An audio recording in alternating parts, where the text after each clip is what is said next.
el Día del Ejército. En un rato vamos a Nuevo León, allá vamos a conmemorar este importantísimo día. Bueno, hoy vamos a hablar sobre el corredor interoceánico del Istmo de Tehuantepec. Está el almirante secretario y también el vicealmirante Juan Carlos Vera Mijares. Nos va a hablar primero el almirante secretario y después el vicealmirante sobre los avances del corredor. Cerramos hoy con el detector de mentiras. Entonces vamos primero a la información y después contestamos las preguntas, que va a estar bueno el día de hoy. Adelante, almirante. Con su permiso, señor presidente.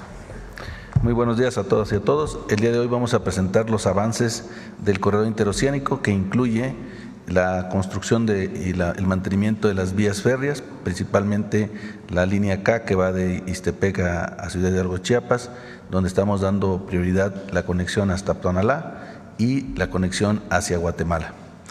Por otro lado, también vamos a informar sobre la línea FA, que va de Coatzacoalcos a Palenque, y en este caso vamos a explicar cómo va el avance para la construcción de la vía férrea que va a conectar la refinería de Dos Bocas con Roberto Ayala en Tabasco, para poder extraer todos los productos que producirá la refinería. Asimismo, se van a presentar los avances de los polos de desarrollo para el bienestar, que ya 7 ya están en avance importante para su consolidación, otros más están en proceso de licitación, con énfasis en 2 que tenemos en Chiapas y uno próximo en Tabasco. Asimismo, se van a presentar los puertos de Salina Cruz, Coatzacoalcos, Puerto Chiapas y Dos Bocas, en donde se está consolidando poco a poco el movimiento de carga interoceánica, consiguiendo empresas que estén interesadas en mover mercancías de un océano al otro, y con ello ir consolidando los polos de desarrollo y en general el corredor interoceánico del Istmo de Tehuantepec. El vicealmirante Juan Carlos Vera Mijares va a explicar el detalle de los avances. Gracias. Gracias.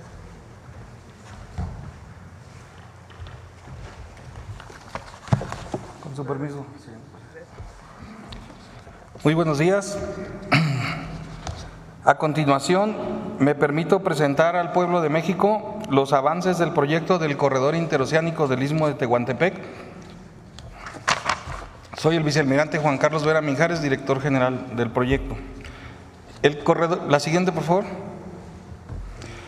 El corredor interoceánico del Istmo de Tehuantepec es un proyecto estratégico de seguridad nacional que tiene un objeto social. Su objeto es implementar una plataforma logística multimodal para el bienestar y desarrollo de la región del Istmo de Tehuantepec. Su zona de influencia terrestre está integrada por 4 estados: Veracruz, Oaxaca, Tabasco y Chiapas, 105 municipios y más de 4.600.000 habitantes.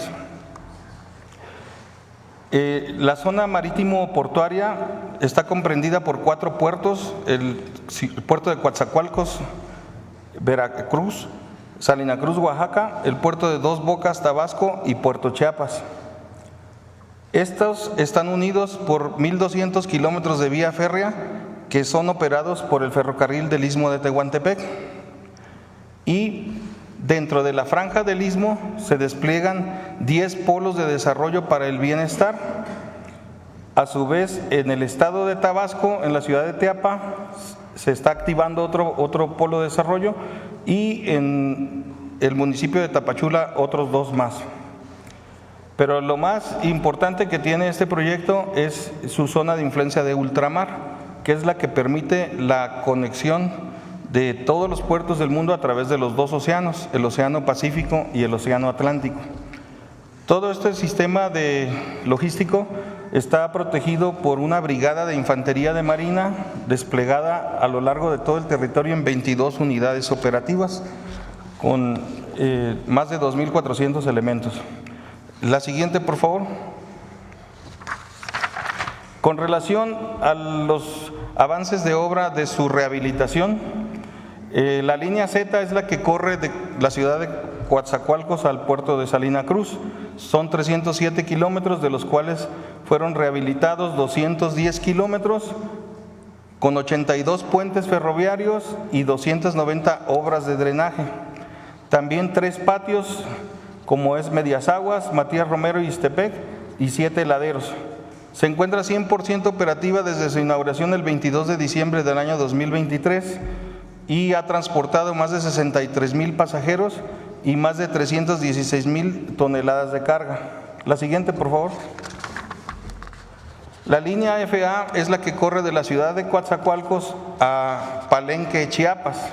Son 310 kilómetros que fueron rehabilitados en su totalidad, así como 91 puentes ferroviarios y 667 obras de drenaje.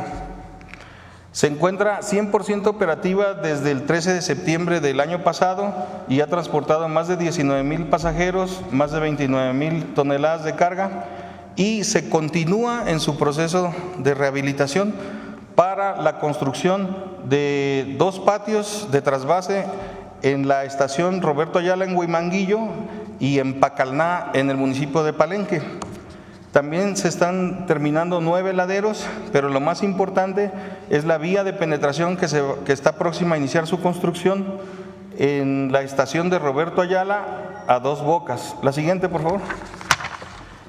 Esta línea es la que corre de Huimanguillo a 2 Bocas y tiene por objeto conectar la refinería Olmeca con todo el sistema multimodal.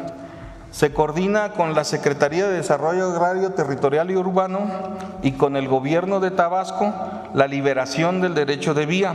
Tenemos un avance de un 39% en este proceso y calculamos en 6 meses contar la liberación total para que a partir de mayo tenemos un tiempo estimado de construcción de 18 meses.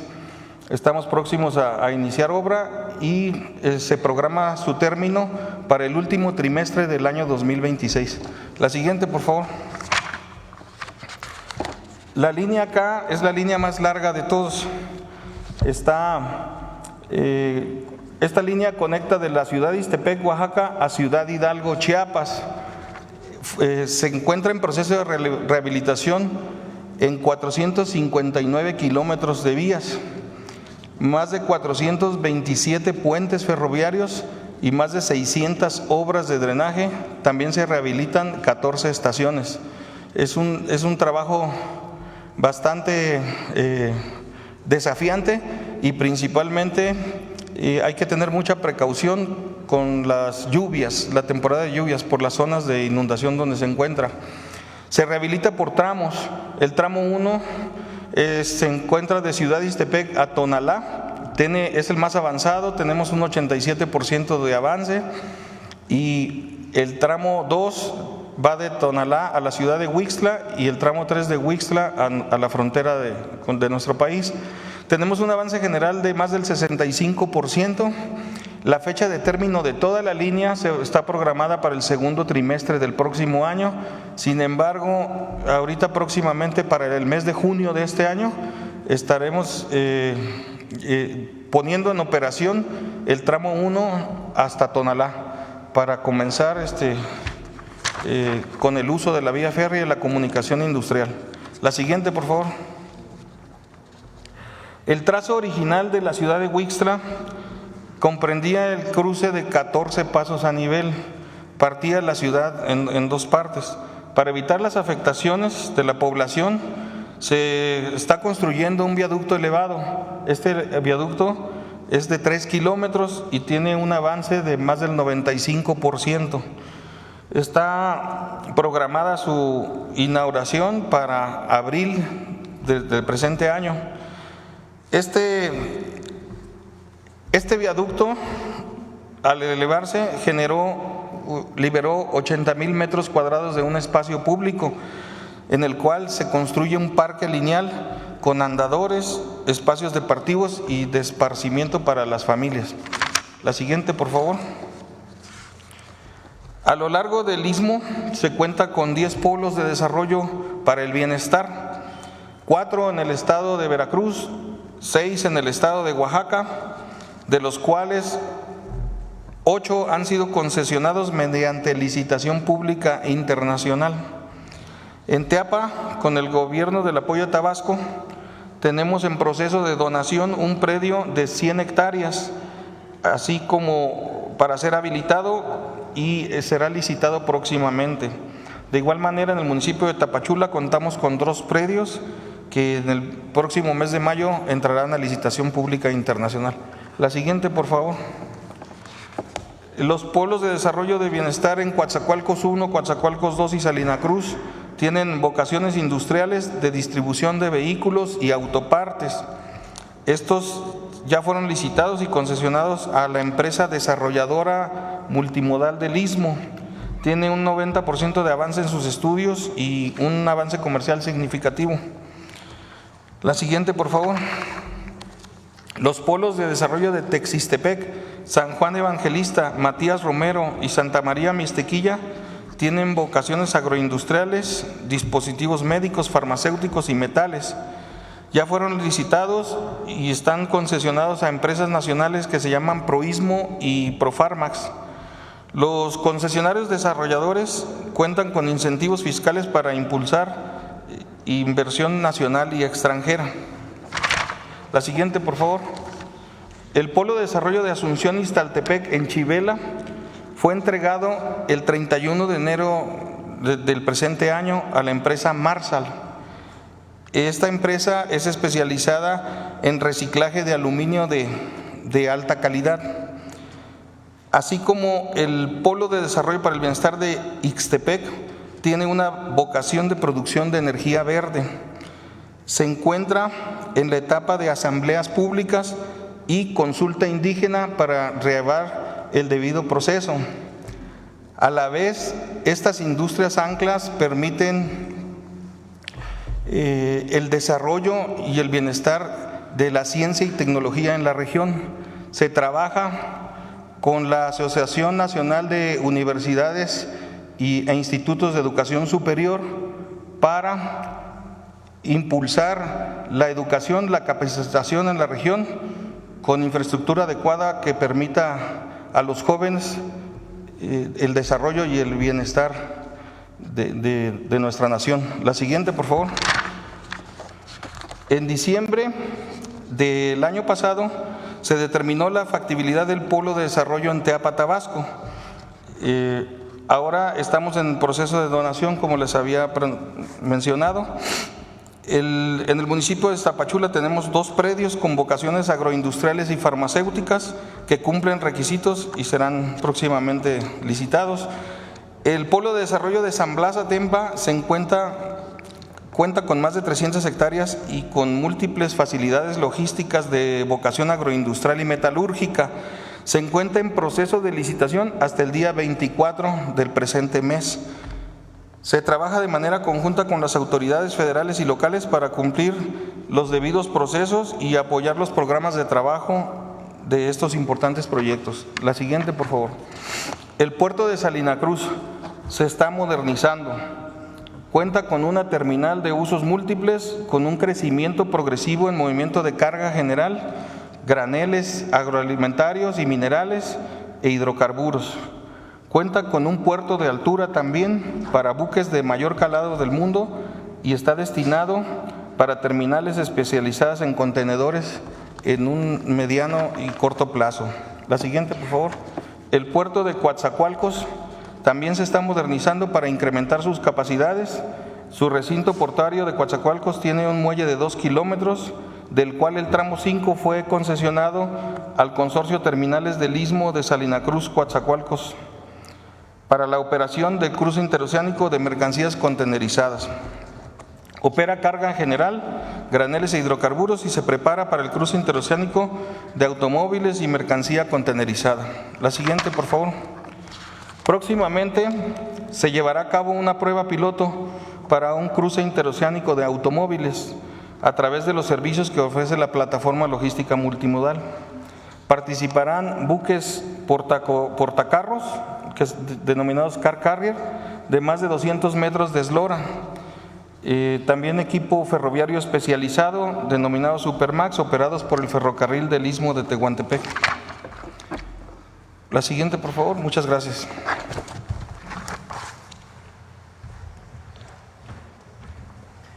Pues como ven, va muy avanzado el corredor interoceánico.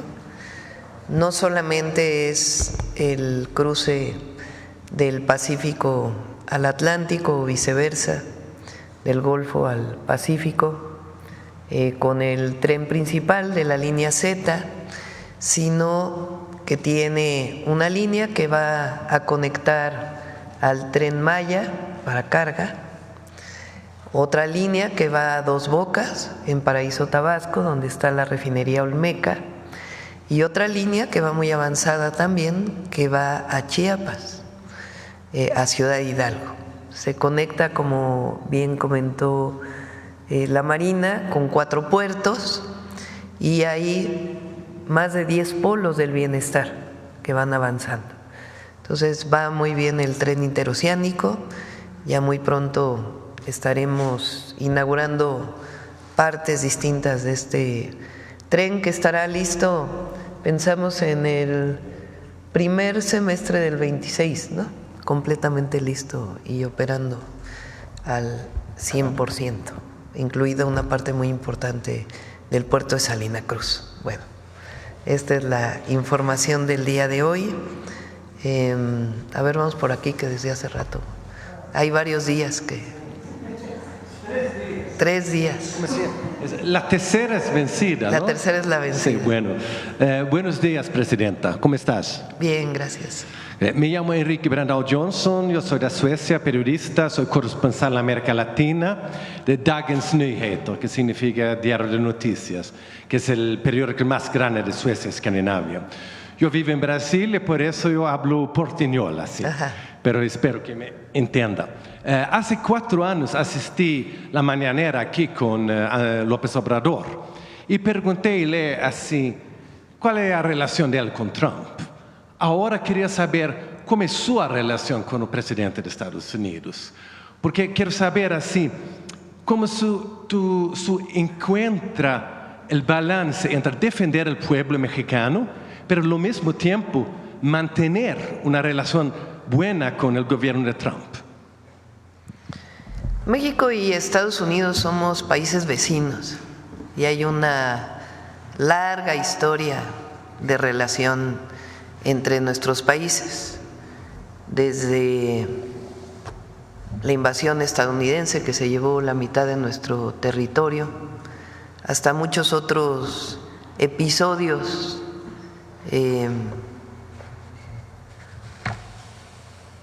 que a veces uno no quisiera recordar por momentos de mala relación.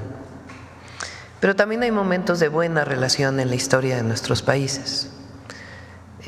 Hoy, por ejemplo, que se hablando de mala relación, que estamos celebrando el 112 aniversario de la formación del Ejército Mexicano. El Ejército Mexicano tiene una gran historia porque se forma con un decreto del Congreso de Coahuila en 1913, después del golpe de Estado de Victoriano Huerta a Francisco I. Madero. El único gobernador que se rebela frente a ese golpe de Estado es Venustiano Carranza, gobernador de Coahuila. Y el Congreso le autoriza a formar un ejército. Y ahí inicia el ejército revolucionario. Por supuesto, después de la gesta heroica del propio Madero, cuando llama a la revolución el 20 de noviembre de 1910. Pero después de este golpe de Estado, inicia la formación del Ejército Mexicano, que viene del pueblo, que es un ejército revolucionario en contra de un golpe de Estado. Quien apoyó ese golpe de Estado fue el entonces embajador de los Estados Unidos en México, Wilson, apoyando a Victoriano Huerta. Después viene un cambio de gobierno y es distinta la actitud de Estados Unidos, aunque ponen sus barcos en Veracruz en 1914. Decía que también hay una parte de una historia muy importante de buenas relaciones. el propio Madero en Estados Unidos, desde ahí viene el Plan de San Luis del 20 de noviembre. Previo a ello, por supuesto, la relación de Benito Juárez con Lincoln, que es una gran relación, o la relación del general Lázaro Cárdenas con Roosevelt. Entonces hay buenas historias y hay historias muy difíciles.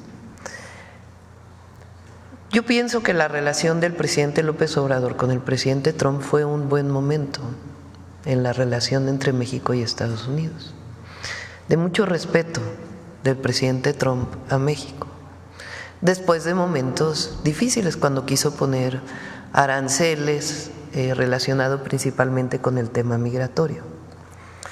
Yo tiendo a pensar que va a haber una buena relación entre el presidente Trump y la presidenta de México.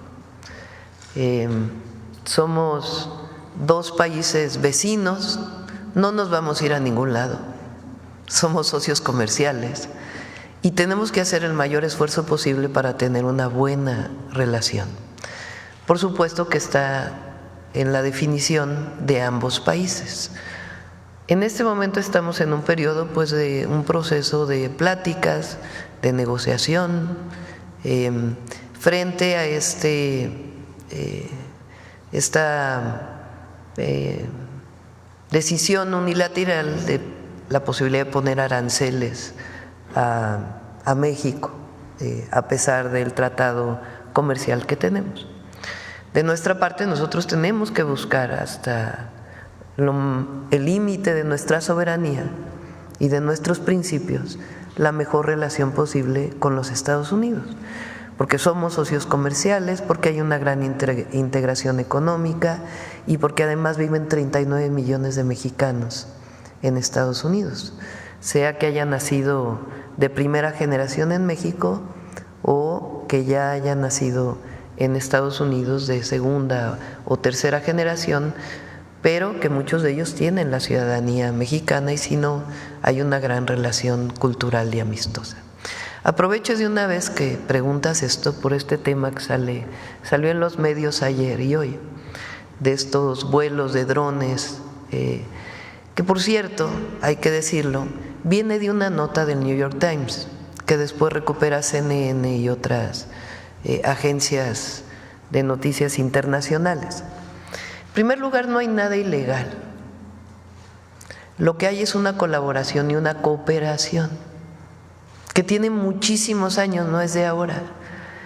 Porque ¿por qué sale en el New York Times? A ver, vamos por partes. La primera, estos vuelos son parte de coordinación, aquí está el almirante secretario, colaboraciones que se hacen desde hace muchos años entre el gobierno de Estados Unidos y el gobierno de México, y muchas veces esa petición, o más bien, todas las veces es bajo petición del gobierno de México, de colaboración, de información para poder atender condiciones de seguridad en marcos de colaboración que están establecidas principalmente entre las Fuerzas Armadas de México y distintas instituciones del gobierno de los Estados Unidos. Entonces no hay nada ilegal y es parte de una colaboración y de una coordinación, en donde se comparte la información, siempre en el marco de los 4 principios esenciales de la colaboración entre Estados Unidos y México, en donde un elemento principal es el respeto a nuestra soberanía. Ahora, la pregunta es, ¿por qué sale la nota en el New York Times? ¿Quién le da esa nota al New York Times? ¿Qué quieren promover con la nota? Y todos los corifeos que se desatan en medios mexicanos o en la oposición, como diciendo, es que la presidenta de México es débil, tuvo que ceder frente a espionaje del gobierno de los Estados Unidos, hay violación a la soberanía, cuando en realidad es un protocolo de coordinación y colaboración que existe desde hace años entre el gobierno de Estados Unidos y México. No nos van a debilitar, primero porque tenemos principios, Y para nosotros la soberanía es un principio, no es negociable. Segundo, porque siempre decimos la verdad, nunca escondemos nada. Nosotros tenemos 3 principios: no mentir, no robar y no traicionar al pueblo. Sale hoy un artículo que quiero nombrarlo, normalmente no nombro periodistas, de Riva Palacio, donde dicen que la presidenta está diciendo mentiras. A ver si nos pones esa partecita, porque vale la pena, porque si bien es ridículo, irrisorio, esto quiere decir, fíjense, lo asevera el artículo de Riva Palacio, llanamente que sí hay operaciones de espionaje sobre territorio mexicano. ¿De dónde lo saca? Contrario a lo que aseguraron la presidenta y el secretario de la Defensa. No hay ninguna operación ilícita y es parte de una colaboración y una coordinación que existe desde hace años en nuestro país, y muchos de estos vuelos son a petición del gobierno de México para solicitar tecnologías que México puede no tener y que se hicieron con el conocimiento y autorización del gobierno. O sea, como si nosotros hubiéramos permitido la vulneración de nuestra soberanía y no fuera parte de un protocolo de colaboración, que en público afirman que no permitirán tales acciones.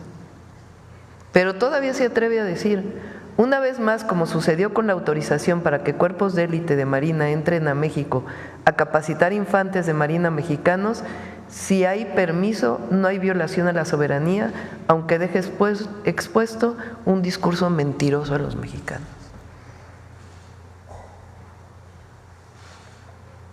Nosotros no mentimos. Y la soberanía no es negociable. Ese es un principio básico. La soberanía y la independencia de México costaron muchas vidas al pueblo de México. Y nosotros tenemos la responsabilidad y la vamos a cumplir, porque es nuestra convicción, y para eso nos eligió el pueblo de México, de defender nuestra soberanía.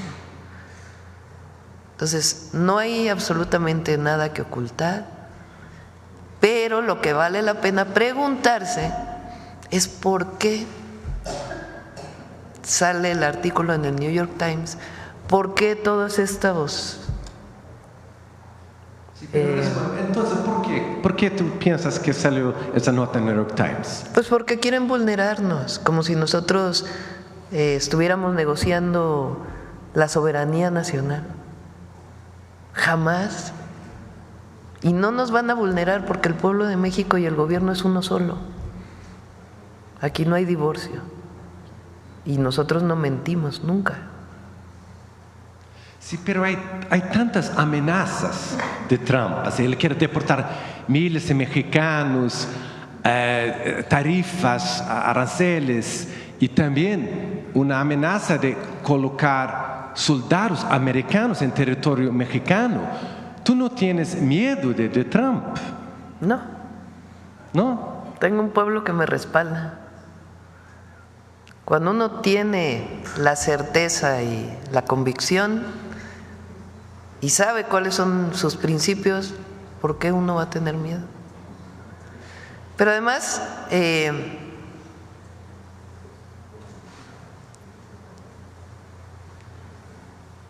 una cosa también es, el presidente Trump tiene su manera de expresarse. Entonces, primero hay en este momento diálogo y nosotros no vamos a permitir nunca que se vulnere la soberanía. Y si llegara a vulnerarse, hay un pueblo entero para defender a su patria. Sí. Y otra cosa, esa amenaza de Trump de colocar los cárteles en lista de organización terroristas, ¿cuál va a ser, si esa va a pasar? ¿Cuál va a ser su respuesta de esa cosa? ¿Qué va a hacer si Trump coloca eso en la lista de terroristas? Primero, y es muy importante, porque también nos quieren colocar como si nosotros defendiéramos a los cárteles de la droga o a la delincuencia organizada. Por supuesto que no. Cuando fui jefa de gobierno, disminuimos los índices delictivos en más del 50%, con una estrategia: atención a las causas y disminución de la impunidad, con 4 ejes que son los que hoy estamos desarrollando a nivel nacional. Ya hay resultados. Enero del 2025 fue el enero más bajo en homicidios de los últimos 8 años y trabajamos todos los días para la construcción de la paz en nuestro país. No es la visión del pasado de Calderón, que ahí sí hubo una actitud completamente distinta frente al gobierno de Estados Unidos, pero no es la propuesta de aquella época en donde decretaron una guerra. Lo he dicho en otras ocasiones, guerra quiere decir permiso para matar, en condiciones de excepción. Nosotros no, nosotros queremos que se cumpla la ley. Ese Estado de Derecho que luego se llenan la boca con la palabra, pues en aquella época no hubo nada de Estado de Derecho. Hubo una guerra que decretó en su propio territorio, que resultó además pues en más violencia. Nosotros lo que queremos es el cumplimiento de la ley y la atención a las causas, que las y los jóvenes de México tengan todo el derecho a vivir felices y en paz, y que tengan acceso a los derechos que están establecidos en la Constitución de la República: educación, salud, empleo y una vida plena. Entonces, primero, que no haya confusión de que nosotros, no. Lo que nosotros defendemos es la soberanía. Ellos le pueden llamar como quieran, pero nosotros defendemos la soberanía. Entonces, si ese decreto tiene que ver con acciones extraterritoriales, esas no las aceptamos. Nosotros creemos que, si bien es cierto que es indispensable avanzar en investigaciones conjuntas, por ejemplo, de lavado de dinero, que son muy importantes, porque la droga se vende en Estados Unidos. Ahí está la venta de la droga. Entonces, ¿qué ocurre con el recurso proveniente de la venta de la droga? Si ellos hacen este decreto para investigar todavía más en los Estados Unidos el lavado de dinero en los Estados Unidos, y los propios grupos delictivos que se mueven en Estados Unidos, que hacen que haya esta venta de la droga, está muy bien. Lo que nosotros no aceptamos es la violación a nuestra soberanía. Entonces, por eso es colaboración, coordinación, sin subordinación, sin intervencionismo, sin injerencismo. Coordinación, colaboración en el marco de los 4 principios. Almirante, ¿por qué no nos dice cuáles son los 4 principios que se desarrollan? Sí, tenemos en el tema de seguridad 4 principios que no son renunciables. El primero tiene que ver con la responsabilidad compartida, es decir, que reconocemos que el problema es de ambos lados de la frontera y que tenemos que actuar de manera coordinada y colaborativa. El segundo es la confianza mutua, es decir, que lo que acordamos lo cumplimos y que no nos traicionamos. La tercera tiene que ver con la cooperación y no la subordinación. Es decir, podemos trabajar juntos, podemos hacer operaciones con ayuda de ellos y de nosotros en diferentes ámbitos, pero jamás las fuerzas mexicanas se van a subordinar a los Estados Unidos. Y por último, el respeto a la soberanía, que no es renunciable. Son los 4 principios que rigen la cooperación en materia de seguridad con los Estados Unidos. Bueno, la última pregunta aquí. Suecia es un país muy feminista, le canta a usted así. Yo quiero saber así, porque en Suecia, afuera, personas están viendo México como un país muy machista, así. Pero tú tienes una aprobación de más de 80%. ¿Cómo es de ser presidenta en México? ¿Cuáles fueron las dificultades de ser mujer presidenta? ¿O cuáles fueron las avantajes, las cosas buenas? Gracias. Creo que hubo algo que caló mucho en nuestro pueblo y en el momento político. Nosotros en nuestro movimiento decidimos quién iba a ser. En México había una historia de que el presidente nombraba por dedazo al siguiente o al candidato del partido al que pertenecía. Aquí se rompió esa costumbre y el presidente López Obrador dijo que sea por encuesta quien decida, que el pueblo decida quién va a representar en su momento a Morena en la elección. En esa encuesta participamos 6 personas, 5 hombres y una mujer. Participó Marcelo Ebrard, participó Adán Augusto López, participó Gerardo Fernández Noroña, entonces por representante del PT, Manuel Velasco por el Verde, ¿quién me falta? Ricardo Monreal, también por Morena, y su servidora, o sea, 5 hombres y una mujer.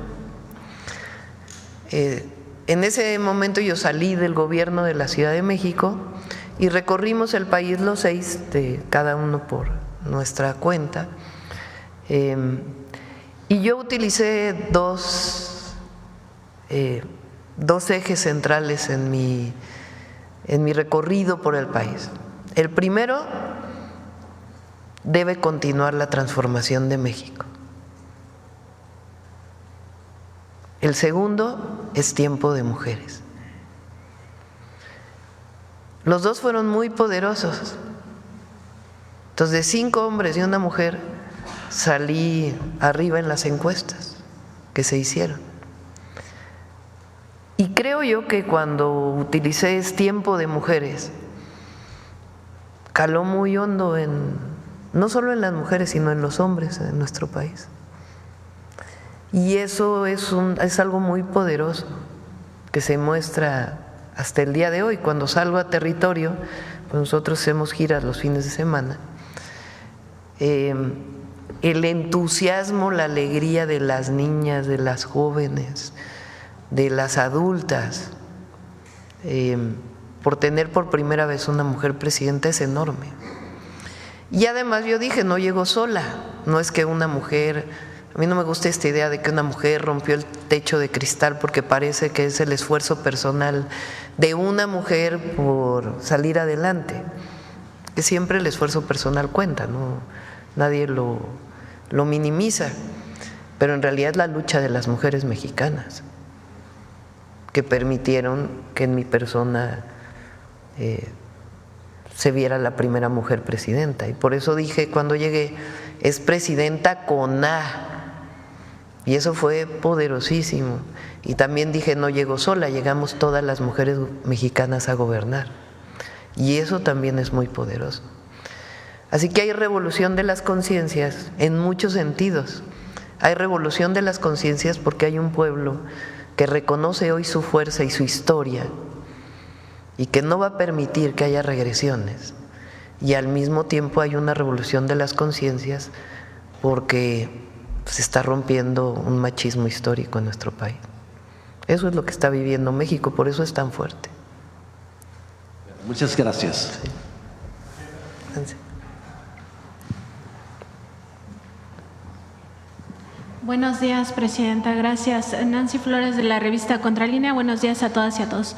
Presidenta, continuando con este tema de Estados Unidos, preguntarle justamente sobre estas dinámicas que se están desarrollando. Usted acaba de reiterar que el presidente Donald Trump tiene una manera de comunicar. Ayer hizo uso de esta manera de comunicar y se refirió nuevamente al narcotráfico y a la migración en nuestro país hacia Estados Unidos.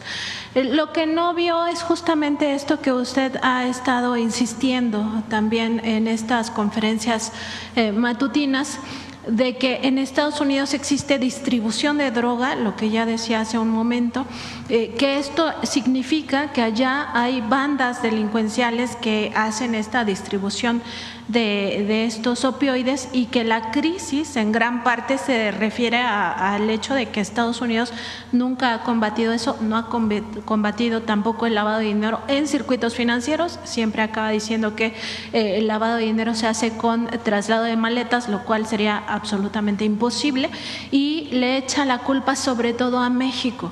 Aquí llama la atención que se insista en este tema de que los cárteles mexicanos son terroristas, que México es el inicio de la cadena de suministro, y llama la atención porque en un análisis que hicimos en la revista Contralínea, justamente se observa que la cadena de suministro de fentanilo y sus precursores empieza en China. Sin embargo, Estados Unidos no amenaza la soberanía de China, no se refiere a China como el inicio de esta cadena de suministros, quizá porque China sí es una potencia militar importante y entonces se empieza a pues ensañar con países como México, que no tenemos esta potencia bélica ni tampoco queremos, porque no tenemos una visión hegemónica ni expansionista, sino de respeto al resto de los pueblos. Preguntarle sobre esto que se ha estado manejando también últimamente, que se necesitaría un acuerdo trilateral en materia de seguridad, ¿en qué términos debería de venir? Sobre todo pensando siempre en esta defensa de la soberanía que ya ha dicho que se va a llevar pues hasta las últimas consecuencias. Hay muchas maneras de colaborar y coordinarnos con el gobierno de Estados Unidos y hay una historia de colaboración y coordinación sin violación a la soberanía en el marco de respeto y de los 4 principios que mencionó el almirante secretario. Entonces hay muchos esquemas de coordinación y colaboración, compartir información, asegurar fronteras para evitar el tráfico de armas y el tráfico de drogas de México hacia Estados Unidos, esquemas de trabajo de información, mayores controles en el lavado de dinero, o en el posible, en el probable lavado de dinero, muchas formas de coordinación y colaboración que han existido sin violación a la soberanía. Y en ese marco es que estamos dialogando con ellos. México tiene acciones que no tiene Estados Unidos. Almirante, ¿por qué no nos platica, por ejemplo, el trabajo que hicieron con COFEPRIS de trazabilidad de el fentanilo? Sí, en el tema de precursores químicos para elaboración de drogas sintéticas, tenemos una colaboración con la Secretaría de Salud a través de COFEPRIS para darle trazabilidad a las sustancias. Recordemos que muchas de las sustancias son de uso dual, se usan para la industria química, principalmente pinturas, farmacéutica, y en ese caso pueden ser desviadas esas sustancias para producción de drogas sintéticas. Entonces desarrollamos una plataforma de sustancias que permite darle trazabilidad a las sustancias que llegan por los diferentes puertos y aduanas. Y entonces las vamos siguiendo para saber si una industria, por ejemplo, compra una tonelada de precursores, pero en realidad consume solamente 500 kilos, la pregunta es ¿qué hacen con el resto del precursor? Ese seguimiento se hace a través de verificaciones que hacemos junto con COFEPRIS en cada una de estas industrias y bueno, ya llevamos algunos detenidos y algunas empresas que han sido inhabilitadas por desviar precursores químicos. Pero además de esto, cuando encontramos algún laboratorio clandestino, verificamos si ahí se usó alguna sustancia de las que traemos trazabilidad. Entonces con eso podemos ir ligando, que ya tenemos incluso un extraditado a Estados Unidos por ese motivo, que dónde quedó ¿Desde dónde viene la droga? El precursor, como la señora presidenta lo dijo muy claramente, viene principalmente de los países asiáticos. ¿Dónde se distribuyó y cómo llegó a las organizaciones criminales? Y Estados Unidos, bueno, lo tenemos nada más nosotros. Hemos tenido algunas pláticas con otros gobiernos, como Inglaterra, por ejemplo, está interesado en que les proporcionen la experiencia, y Estados Unidos también está buscando que nosotros compartamos con ellos estas experiencias, porque ellos no tienen esa trazabilidad. Entonces es coordinación y colaboración de ambas partes. Nosotros tenemos campañas educativas, informativas del uso de las drogas, y para evitar el uso particularmente del fentanilo, allá no lo tienen. Entonces hay fortalezas de unos y otros lados que hay que compartir y colaborar. En este mismo tema, Presidenta, preguntarle sobre programas específicos de las agencias de Estados Unidos en México, sobre todo porque en el sexenio pasado se revisó esta actividad de los agentes, de 14 agencias, en aquel marco de la nueva ley de seguridad, y en ese contexto preguntarle particularmente por programas. Hay un programa que se denomina SIU, que es una unidad de élite antinarcóticos de adiestramiento. En su momento el presidente López Obrador la suspendió temporalmente por considerarla que era injerencista. En este caso, preguntarle si en estos nuevos evaluaciones que se están haciendo de la cooperación se iría revisando programa por programa de estas agencias para determinar cuáles no son injerencistas, cuáles sí son realmente útiles para el pueblo de México, y si se irían palomeando uno por uno. A ver si usted recuerda, almirante, qué artículo es de la Ley de Seguridad Nacional. A ver si el general secretario en 2020 se modificó por parte del presidente López Obrador para dejar muy claro qué está permitido en México por parte de personal de las agencias estadounidenses. A ver si lo pueden publicar, poner en la pantalla, porque hoy en la Ley de Seguridad Nacional está muy claro qué se puede hacer y qué no se puede hacer, y estamos valorando qué cuestiones adicionales para protección de nuestra soberanía, porque lo que, digamos, no se puede permitir es que hagan actividades que no son parte de la colaboración o de la coordinación.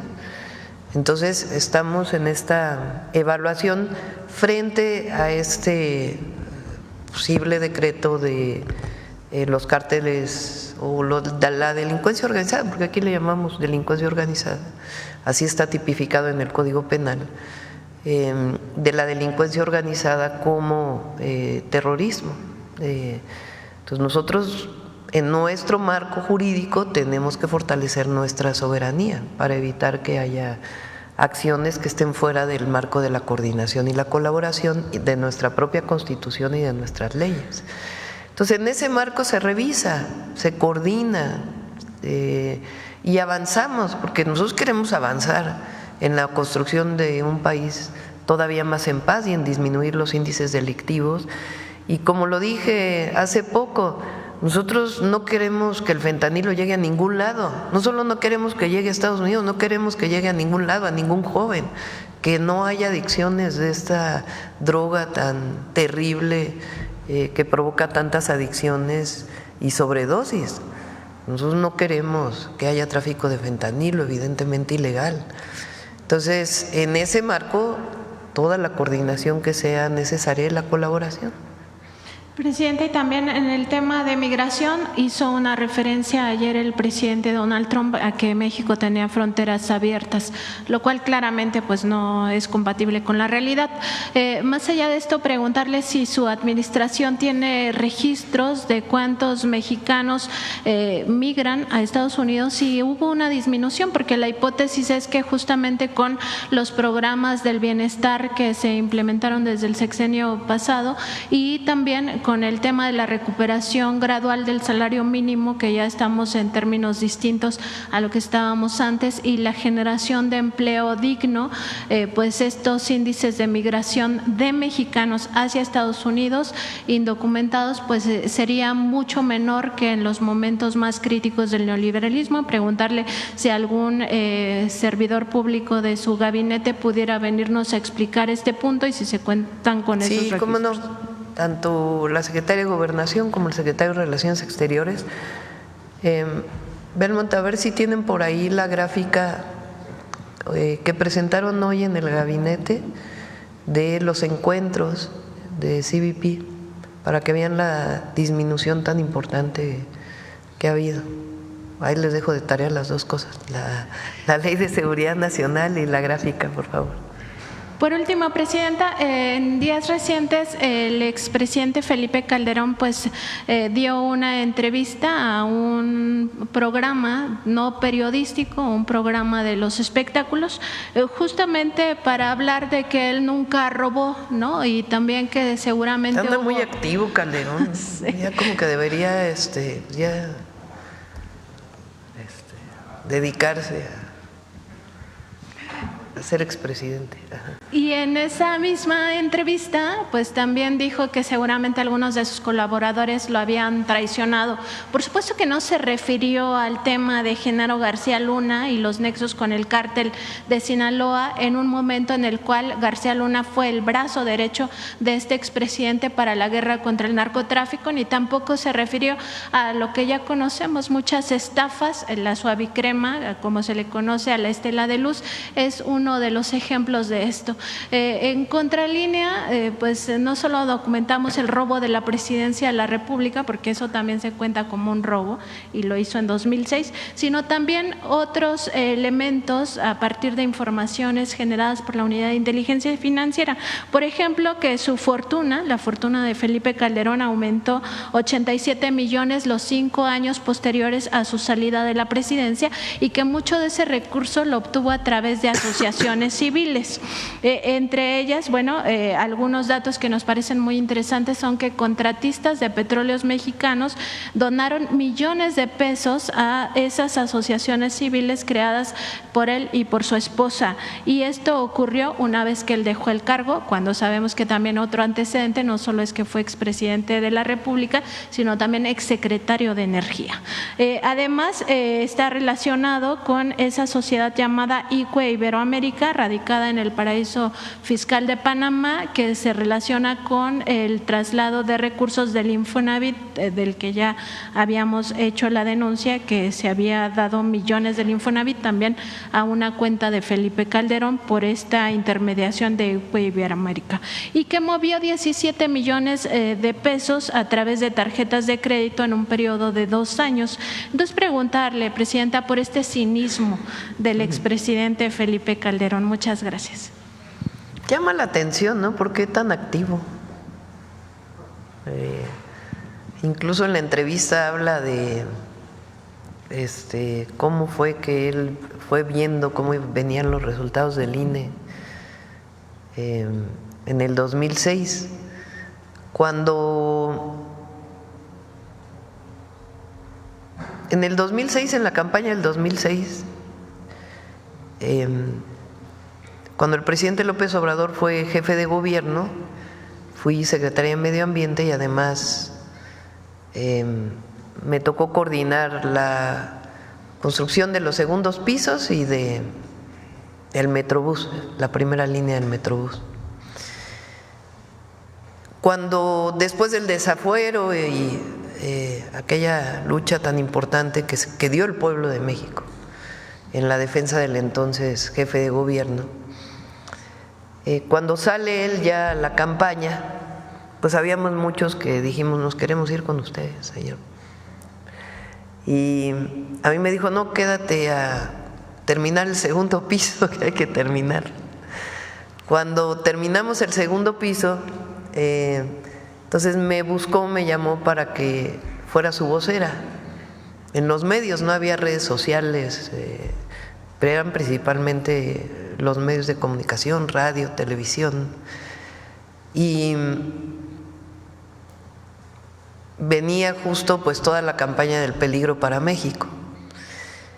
Entonces salí del gobierno, salgo como una de sus voceras, y en el segundo debate a la presidencia, él al final del debate dice, López Obrador dice, que deja un expediente de contratos del cuñado de Calderón en Pemex, mientras él fue secretario de Energía. Al otro día yo tenía un debate con la representante de el que era el candidato del PRI, tabasqueño también, Madrazo, y el candidato del PAN, que era Calderón. Éramos 3 mujeres, era Rosario Green, Josefina Vázquez Mota y su servidora.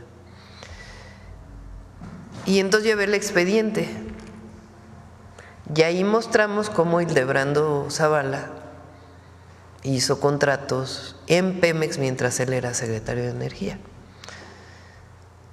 Después de eso hicimos una investigación más profunda y resulta que Hildebrando Zavala tenía muchos contratos en el Instituto Nacional Electoral. Y de ahí pues se fueron descubriendo que una buena parte del fraude tuvo que ver con esos contratos. O sea, desde antes de que llegara a la presidencia de la República ya había estas denuncias. Y después lo que pues tú mencionas, ¿no? Y el tema de que sale del gobierno y se va a trabajar a una empresa, a Iberdrola, una empresa española de energía, a la cual le dio muchos contratos, parecido a lo de Zedillo, en el caso de los ferrocarriles. Entonces, pues sí, es muy cuestionable. Quizá el mayor problema, todo es problemático en eso, o todo es denunciable. Pero lo más grave fue la decisión de Calderón de la guerra contra el narco. ¿Cómo es posible? Vean nada más el cinismo.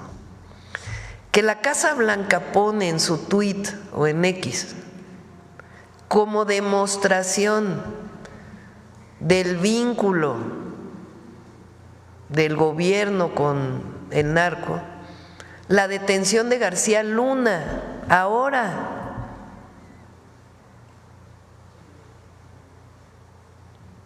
Y el entonces presidente, espurio, porque llegó con un fraude electoral, el entonces presidente no menciona nada de eso, ni dice nada de García Luna. No, bueno, sí dijo que él lo volvería a hacer, que no se arrepiente de nada. Entonces, pues, ya, para la valoración del pueblo de México, de la historia y los momentos no muy buenos de la historia de México. Bueno, ya le corresponde acá. Buenos días, Presidenta. José Manuel Fuentes, de Capital 21, corazón de la capital. Preguntarle sobre el tema de inversiones, porque ayer la presidenta del Banco de Santander, Ana Botín, destacó que pues México es un país ideal para invertir, pero quiero citarla para que me dé su opinión, Presidenta. Dice… muy buena declaración, le agradecemos ahí a la presidenta del Banco Santander. Dice, México es el país probablemente de todos los que estamos donde vemos mayor potencial de crecimiento. Continúa, el peso ha sido de las monedas más fuertes en los últimos años y a pesar de todo lo que está ocurriendo, sigue siendo una moneda que está aguantando mucho mejor que otras, por ejemplo, el euro. Esas son las declaraciones. Pues solito se explican, ¿no? Sí, mañana viene, vamos a ver si Netflix va a hacer una inversión muy importante también en México. Vamos a ver si viene mañana aquí a la mañanera. Hay muchísimas oportunidades de inversión. Ayer además se lanzó el Hecho en México, que fue un buen evento de la Secretaría de Economía, que es parte del Plan México. Entonces,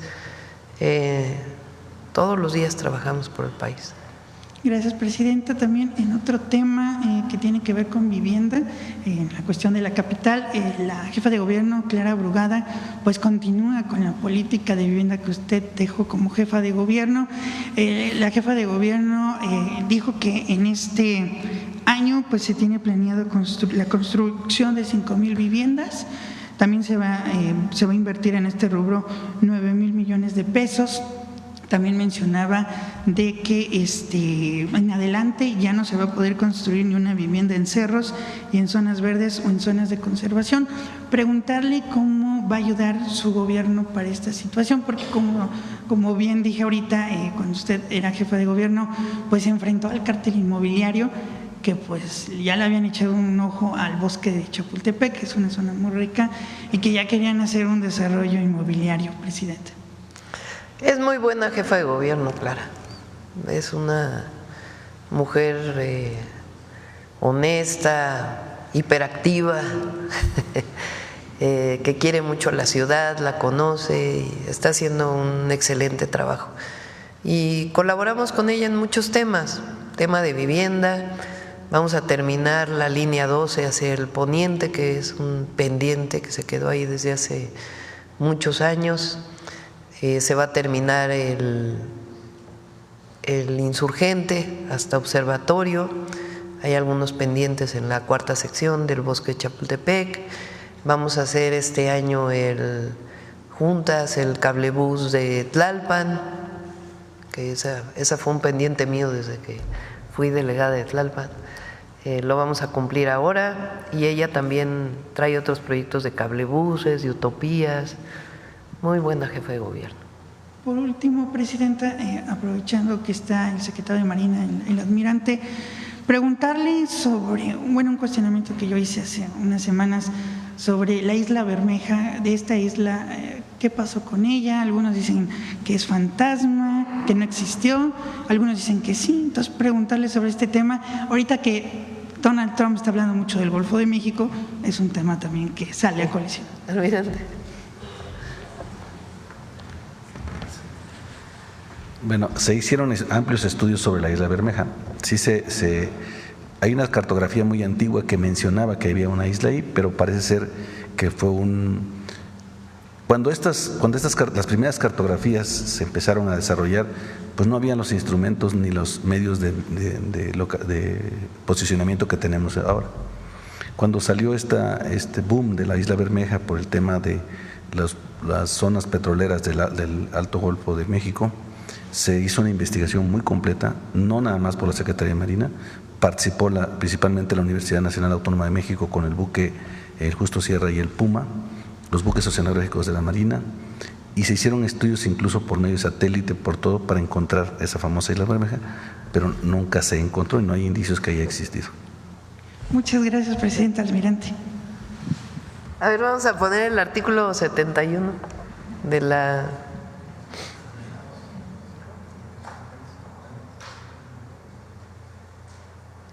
Dice, este fue modificado en 2020, ¿no? Los agentes extranjeros deberán observar las siguientes disposiciones. Solo podrán desarrollar las actividades de enlace para el intercambio de información con autoridades mexicanas en términos de lo dispuesto en la acreditación que se hubiese expedido a su favor. 2. No podrán ejercer las facultades reservadas a las autoridades mexicanas ni podrán aplicar o ejecutar las leyes extranjeras en territorio nacional. 3. Deberán abstenerse de realizar gestiones directas ante autoridades distintas de la Secretaría de Relaciones Exteriores o de las dependencias que corresponden en términos de los respectivos convenios de cooperación internacional suscritos por el Estado mexicano en materia de seguridad y que contribuyan a preservar la seguridad nacional. 4. Deberán poner en conocimiento de las autoridades mexicanas que corresponda, en términos de los respectivos convenios de cooperación internacional suscrito por el Estado mexicano en materia de seguridad y que contribuyan a preservar la seguridad nacional, la información de que se alleguen en el ejercicio de sus funciones. 5. deberán presentar ante las Secretarías de Relaciones Exteriores y de Seguridad y Protección Ciudadana un informe de carácter mensual en las materias relativas a los convenios de cooperación bilateral suscritos por el Estado mexicano en materia de seguridad y que contribuyan a preservar la seguridad nacional. En dicho informe se deberán incluir las actividades y gestiones que desarrollen ante las diversas autoridades federales, de las entidades federativas y de los municipios. En todo caso, deberán mantener la confidencialidad de la información que obtengan derivado de la aplicación de los convenios de cooperación bilateral de conformidad con los términos establecidos en los mismos. 6. Tendrán prohibido realizar o inducir a terceras personas a realizar detenciones, a realizar acciones tendientes a la privación de la libertad, a allanar la propiedad privada, cualquier otra conducta que resulte violatoria de la Constitución Política de los Estados Unidos Mexicanos y las leyes nacionales aplicables. 7. Deberán abstenerse de realizar actividades que pongan en peligro su integridad física. En consecuencia, deberán sujetarse a los criterios que determine la Secretaría de Seguridad y Protección Ciudadana. Y 8. Solo podrán portar las armas de fuego que en su caso les autorice la Secretaría de la Defensa Nacional. Esto fue modificado el 18 de diciembre del 2020. Bueno, y también migración, para que… No es la anterior, es la… porque ahí no se ve, es… Fíjense, los encuentros hasta antes de que llegara el presidente Trump, encuentros se refiere a encuentros de personas con CBP, que es una institución de Estados Unidos, ya en los Estados Unidos, de personas que cruzan la frontera. La disminución, si recuerdan, de diciembre, que era del 2023, que llegó a ser de casi 12,000, a enero del 2025, que llegó a ser de 3,000. Después viene una disminución muy importante, que es la entrada del presidente Trump. ¿A qué corresponde esa disminución? A que desaparece esta forma de entrar a Estados Unidos legal que se llamó CBP-1, que era esta forma de asilo de personas extranjeras, principalmente no mexicanas, que llegaban a la frontera con Estados Unidos. Cuando llega el presidente Trump desaparece el CBP-1, que era una forma de asilo de personas, muchas de ellas venezolanas, cubanas, de otras nacionalidades que llegaban a Estados Unidos. Cuando desaparece CBP-1, pues se reduce todavía de manera muy importante. Hoy los encuentros están en su nivel más bajo, pues, de la historia reciente, en 367 personas el día de ayer. Ahora sí. Buenos días, Presidenta. Norma Ramírez, de Milet, México. Presidenta, nos llegó una solicitud del señor Jesús Rodríguez, persona de la tercera edad, que se encuentra desesperado y solicita su intervención para que le regresen su dinero que fue embargado, producto de su liquidación del Infonavit, IMSS y sus ahorros, que hacen un total de 400,000 pesos. Ya tiene 7 años tratando que le regresen su dinero, pero ha recibido puras negativas. Por eso solicita de su intervención, Presidenta, para que le regresen su dinero, ya que están violando sus derechos. No sé qué posibilidades haya de que pues usted pueda intervenir para ayudar. Si nos das la gestión con Adriana, lo atendemos. Gracias, Presidenta. En otro tema, las asociaciones de jinetes, entrenadores, propietarios y criadores de caballos de carreras del Hipódromo de las Américas, todos unidos, solicitaron unirse con las autoridades de la Secretaría de Gobernación sin que a la fecha lo hayan logrado. Después de más de 2 meses que la empresa permisionaria no ha ofrecido carreras, ahora pretende bajar el monto de los premios que ofrece, los cuales en los últimos 4 años no se han incrementado y ahora la situación es insostenible. Aunque el director de Asuntos Jurídicos y la directora de Juegos y Sorteos de la Secretaría de Gobernación recibieron y conversaron con representantes del gremio hípico designado, a la fecha no se han reunido, por lo que le solicitan, Presidenta, su intervención para que sean atendidos, escuchados, pues está en peligro muchos empleos. Además, todas las consecuencias que implica esta actitud de la permisionaria. Es conocido que dicha empresa, cuyo principal accionista es la empresa española Codere, que mantiene el 84% del paquete accionario, hace mucho tiempo tiene graves problemas financieros y es necesario ponerle en orden para que cumpla con la autorización que ostenta en las 52 hectáreas del bien inmueble que es propiedad de todos los mexicanos. Ellos solicitan, Presidenta, reunirse, que alguien nos escuche de la Secretaría de Gobernación para exponerle la crisis que están viviendo. Sí, Rosa Isela es de primera. Trabaja de las 24 a 28 horas al día. Y sí, seguramente se reunirá con ellos. Se lo agradezco, sí. Presidenta, gracias. Buenos días, Presidenta. Emir Olivares, del periódico La Jornada. Retomar este tema con algunas precisiones con el tema de la relación con Estados Unidos. Dice que se pactaron estas acciones de cooperación, entre ellas los sobrevuelos de estos drones. ¿Cuándo se habrían pactado y cuáles serían, qué otros acuerdos se tienen con la administración del presidente Trump? No, estos no son acuerdos nuevos. Son acuerdos que vienen del presidente Andrés Manuel López Obrador o de antes. No hay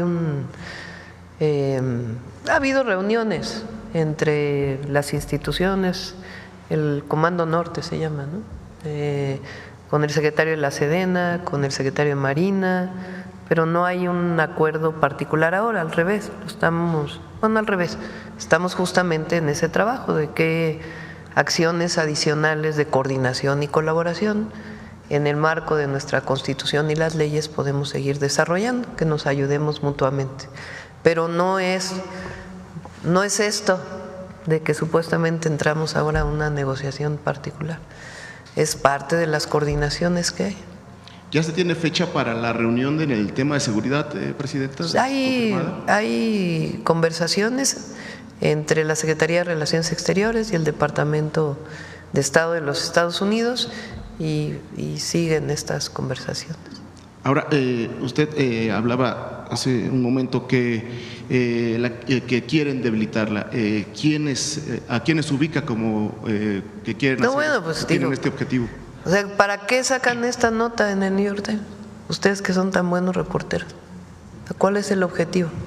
Esa es mi interpretación, ¿no? Por supuesto puede haber otras interpretaciones, pero como si hubiéramos negociado quién sabe qué cosa entre la llamada del presidente Trump con su servidora. Y para cerrar el tema, ayer… Eso es lo que están queriendo decir, porque eso es lo que vienen todos los… Sí. La presidenta no va a negociar nunca la soberanía nacional, jamás.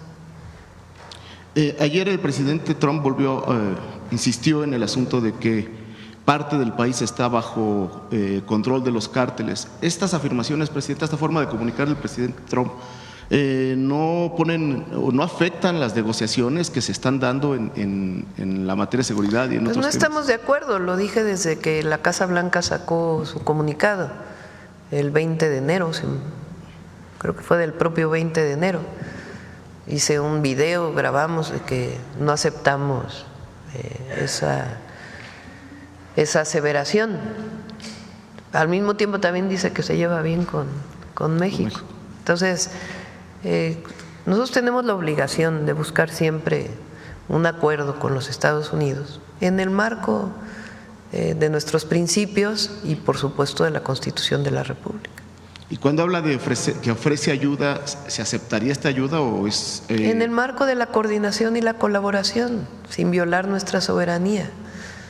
Entonces, el presidente López Obrador y los presidentes anteriores, con una visión completamente distinta, esta modificación a la Ley de Seguridad Nacional que hace el presidente López Obrador o que propone al Congreso y que el Congreso la acepta, pues no estaba antes, ¿verdad?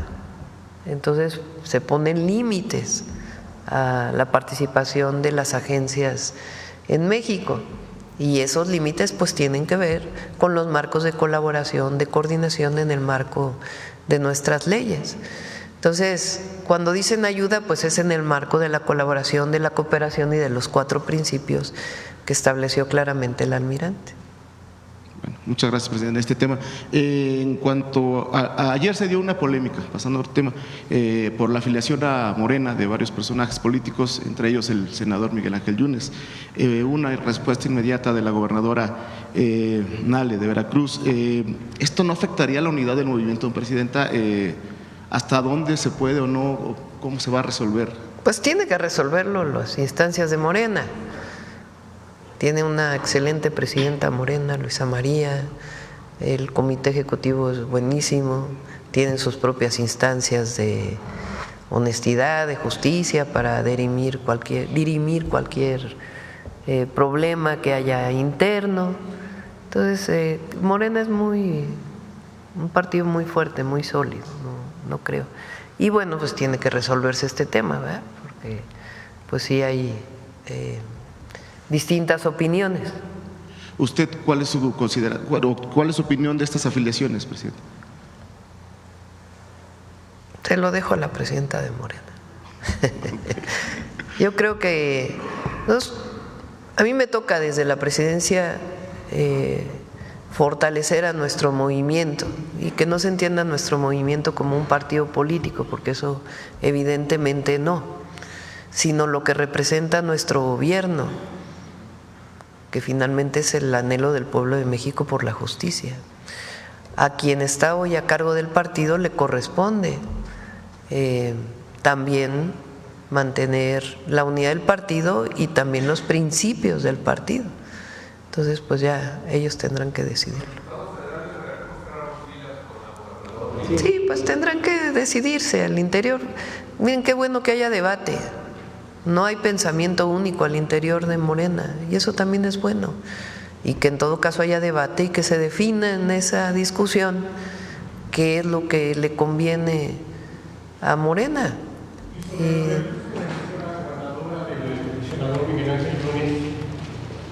¿Sobre qué, perdón? Los delitos.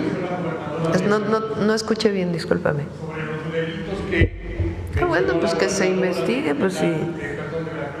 En torno al señor Miguel Ángel Yunes. Pues sí, ya que lo diga Rocío, pues la gobernadora. Yo estoy hablando del tema interno de un partido político de Morena, del cual provenimos, y de lo que nos corresponde. Entonces, yo creo que se abra el debate, está bien, eso es algo bueno, siempre, y que se fortalezca siempre los principios y resguardar el movimiento.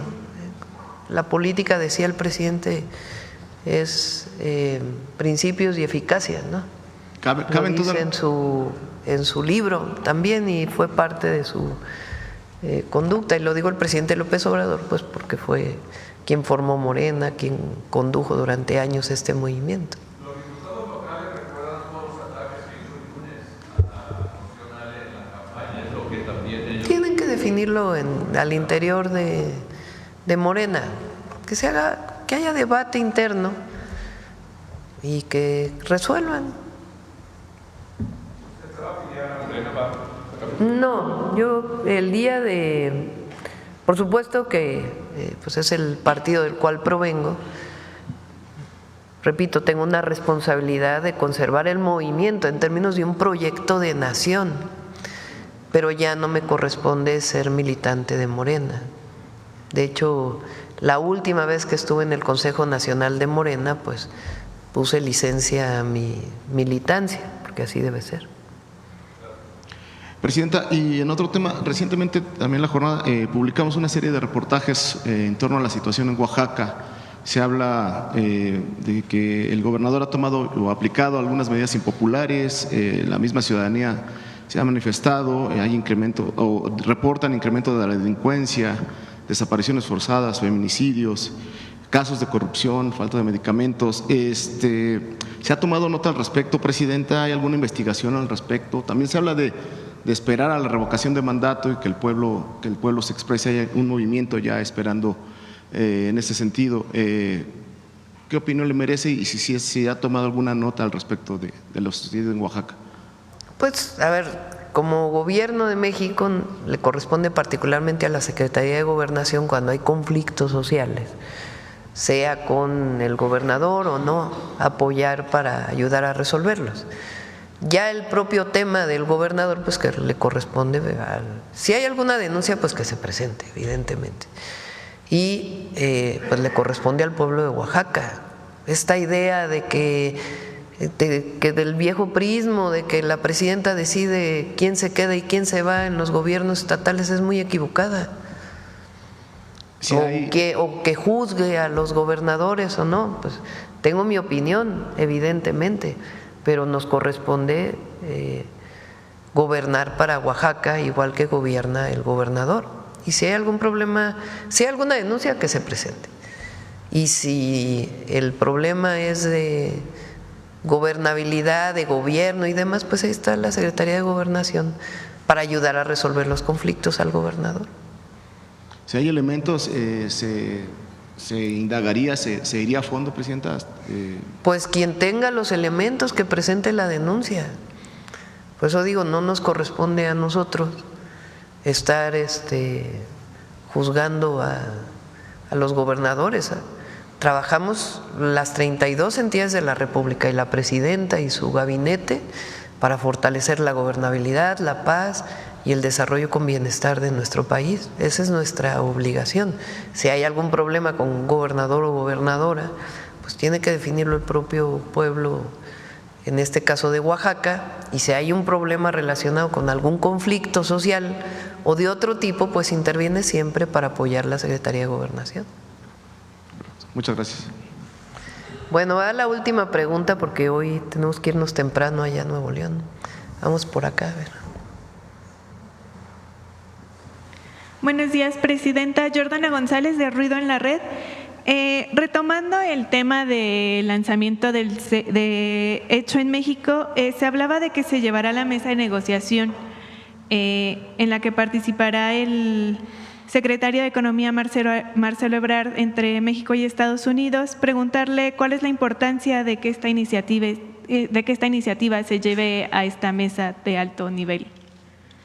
Son paralelos, o sea, más que llevar el tema Hecho en México a la negociación con Estados Unidos frente al tema de los aranceles, más bien es parte de nuestro Plan México, que lo vamos a seguir desarrollando. Evidentemente nuestro objetivo es que no haya aranceles con Estados Unidos y que continúe el tratado como está y que venga su proceso de revisión en el 2026. Pero de todas maneras nosotros pues tenemos este plan de desarrollo de nuestro país y ahí Hecho en México es uno de los elementos, porque lo que queremos fortalecer pues es la producción nacional y en ese sentido pues es muy importante esta marca. Entonces sí es parte, pero realmente ahí pues es más bien, por ejemplo, ayer se volvieron a publicar lo de los aranceles de aluminio y acero. Nosotros hemos manifestado y lo va a llevar el secretario de Economía a la mesa de trabajo con el secretario de Comercio, de que en el caso del aluminio y el acero, México es deficitario, no es superavitario, es decir, Estados Unidos exporta más aluminio y acero de lo que importa. Entonces, en ese sentido, no vemos que tenga aplicación el tema de los aranceles para nuestro país. Son temas que se van a llevar mañana. Muy bien, muchas gracias. Y bueno, en un segundo tema, mañana 20 de febrero se cumplen 6 años de la muerte del defensor de la vida y el territorio Samir Flores Soberanes, y el Frente de Pueblos de Morelos, Tierra y Tlaxcala ha dicho que no ha habido avances en la investigación y pues el Frente confía en la entrada de su gobierno para dar con los responsables materiales e intelectuales de la muerte de Samir y preguntarle si tiene si sabe algo al respecto de cómo van las investigaciones. Preguntamos a la Fiscalía General de la República, me decía Paulina, ese caso lo atrajo la Fiscalía General de la República y con gusto preguntamos. Muy bien, muchas gracias. Y bueno, en el marco del reconocimiento también de los pueblos indígenas en la Constitución, preguntarle cuál es la importancia de la protección a los defensores de la tierra, que en su mayoría son de pues comunidades. Muy importante. Ahora viene, la verdad es, la defensa de quienes luchan por la justicia y por la defensa de la naturaleza, por la justicia ambiental, pues evidentemente hay que protegerlo siempre. Ahora viene algo muy bueno que ya inicia en marzo, que son las asambleas de las 13,000 comunidades indígenas y afromexicanas para recibir sus recursos directos del presupuesto de egresos de la Federación. Eso es histórico en México, nunca había habido un presupuesto directo a todos los pueblos y comunidades indígenas y afromexicanas. Entonces ya nos va a tocar ir a algunas asambleas, va a ser algo muy emotivo. Y en esta misma línea sobre la importancia, ya decía usted que es muy importante pues garantizar la protección a estos defensores. Uno de los compañeros de lucha de Samir, el profesor Jorge Velázquez, también estuvo y está en riesgo después del asesinato de Samir. Le quitaron en diciembre las medidas de protección del mecanismo, a pesar de que demostró y reportó presuntas amenazas en su contra. Lo revisamos, por supuesto. Le pido a Rosa Isela. Muchas gracias. Bueno, vamos con el detector.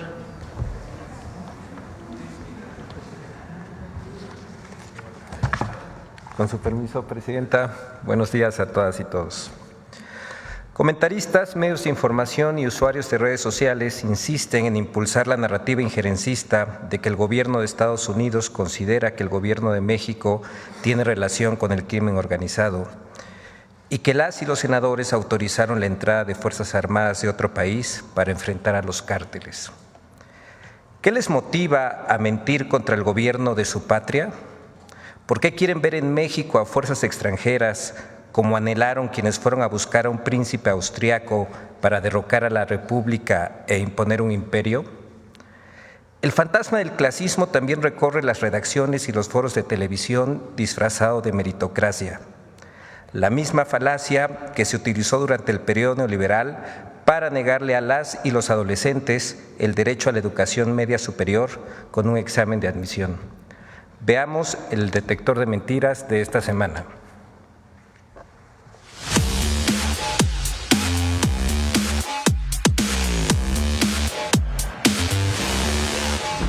Empresas automotrices que se van del país o supuestas tómbolas que sustituyen el examen único de acceso a educación media superior en la zona metropolitana de la Ciudad de México fueron algunas de las noticias falsas que el detector de mentiras localizó esta semana. 1. El Senado de la República aprobó la entrada de las Fuerzas Especiales de Estados Unidos para enfrentar a los cárteles. ¡Mentira! El Senado de la República no autorizó la entrada de las Fuerzas Especiales de Estados Unidos para enfrentar a los cárteles. El 11 de febrero, el Senado de la República aprobó el ingreso de 10 elementos militares estadounidenses para participar en la actividad de adiestramiento denominado Fortalecer la capacidad de las Fuerzas de Operaciones Especiales de la SEMAR, que se llevará a cabo en Campeche del 17 de febrero al 28 de marzo de 2025. 2. Donald Trump declaró que México está gobernado por los cárteles. ¡Mentira! La declaración del 18 de febrero del presidente Donald Trump fue: con México tengo una muy buena relación, pero creo que México está dirigido en gran medida por los cárteles. 3. Nissan mudará su producción fuera de México por amenazas de aranceles de Trump. Nissan anunció que de suceder, de seguir este rollo de los aranceles al 25%, va a tener que trasladar su producción fuera de México. Nissan está considerando sacar la producción de automóviles de México por los aranceles de Trump. ¡Mentira! El 16 de febrero, Nissan México aclaró que no tiene proyectado trasladar sus operaciones de manufactura a otro país y reiteró su compromiso con el crecimiento y desarrollo de la industria en México, así como lo ha hecho por más de 60 años con más de 16 millones de vehículos producidos. 4. El gobierno de México pretende establecer un estado policial, vigilar políticos de oposición e intervenir tu teléfono. ¡Mentira! La iniciativa de reforma tiene por objeto regular la integración, organización y el funcionamiento del Sistema Nacional de Seguridad Pública, así como la distribución de competencias, coordinación y cooperación entre las instituciones de los 3 órganos de gobierno. Otro de los objetivos de esta iniciativa es interconectar los sistemas de inteligencia de la Federación, las entidades federativas y municipios, así como de entes privados para fines de investigación de los delitos, en particular de alto impacto. La plataforma digital de usuarios de telefonía móvil propuesta en la Ley General del Sistema Nacional de Seguridad Pública no faculta a ningún ente público a intervenir teléfonos o dispositivos móviles. Es un registro de usuarios de telefonía móvil que tiene como propósito robustecer las investigaciones a cargo de las instituciones de seguridad pública. 5. Morena y aliados van por fondos de los trabajadores del ISSSTE. ¡Mentira! La reforma enviada por la presidenta Claudia Sheinbaum al Congreso de la Unión pretende obtener hasta 11,000 millones de pesos en un fondo de distintas aportaciones de trabajadores y entes del gobierno federal para destinarlos al cumplimiento de atención a la derechohabiencia y al mismo tiempo fortalecer los mecanismos de progresividad y proporcionalidad que deben regir en las políticas públicas. 6. Un estudio de Oxford calificó a la CFE como un ejemplo a evitar. ¡Mentira! El documento La recentralización del sector eléctrico de México y sus implicaciones para los mercados emergentes no es un estudio, sino un comentario realizado por Rolando Fuentes, investigador visitante del Oxford Institute for Energy Studies y exdirector de negociaciones internacionales de la Secretaría de la Energía durante el sexenio de Felipe Calderón. 7. Se asignarán los lugares de bachillerato en la zona metropolitana por tómbola. El gobierno de Claudia Sheinbaum quiere asignar los planteles con una tómbola. De verdad que lo dije de broma. O sea, nunca imaginé que algo así podría pasar. Que ya no importan tus calificaciones, que si sacas 10 y eres súper estudiante, nada, a la tómbola y que tengan mucha suerte, ¿eh? ¡Mentira! El Bachillerato Nacional, Mi Derecho, Mi Lugar, establece un esquema que elimina el examen Comipems con un proceso de asignación que se basa en los principios de acceso directo, irrestricto, equidad y transparencia. Los aspirantes registrarán sus opciones educativas en la plataforma digital miderechomilugar.gov.mx, eligiendo entre instituciones que garanticen acceso directo y aquellas que requieran examen de admisión como el IPN o la UNAM. Solo en caso de que una opción educativa tenga más aspirantes que espacios disponibles, se implementará un sorteo aleatorio para asignar los lugares.